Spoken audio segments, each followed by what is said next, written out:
చేశాడు. ఎందుకంటే మేము వాళ్ళ ఊర్లో లేము కదా! మేము బెంగుళూరులో ఉన్నాము. మమ్మల్ని ఎవరు చూస్తారు అని ఆయప్ప చెప్తాడట్లా.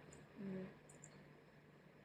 కష్టాలే పెట్టుబడి, నష్టాలే రాబడి, ఆపదలో ఆదుకోని బంధువులు, బంధువులు. 100% బ్రదర్. 100%. అందుకే కన్న తండ్రి అని కూడా చూడకుండా ఎంత హెల్త్ బాగలేకపోయినా కూడా ఫోన్ల మీద ఫోన్‌లొచ్చినా కూడా వెళ్ళట్లేదు మా ఆయన. ఎందుకంటే ప్రాణాపాయంలో ఉన్నానని తెలిసి కూడా నా తండ్రి నాకు సహాయం చేయలేనివాడు ఎట్లా తండ్రి వాడు. అప్పులు అంటే వడ్లుకిచ్చినాడు. నెలకి వడ్లు తీసుకుంటున్నాడు. సుమారు ఎంతో వస్తది వడ్డీ. వడ్డీకిచ్చినాడే తప్ప కొడుకు కోసం ఒక 50,000 ఇవ్వలేకపోయానే అనేసి. అది కూడా అప్పుగా అడిగినాడు మా ఆయన. సో, తర్వాత ఇక్కడనే మేము అప్పు చేసుకొని ఆయనకి ఆపరేషన్ చేసి అంతా క్లియర్ అయిపోయింది. ఇప్పుడు బాగున్నాడు. ఇప్పుడు మంచిగా పనికెళ్తున్నాడు. చాలా బాగున్నాము.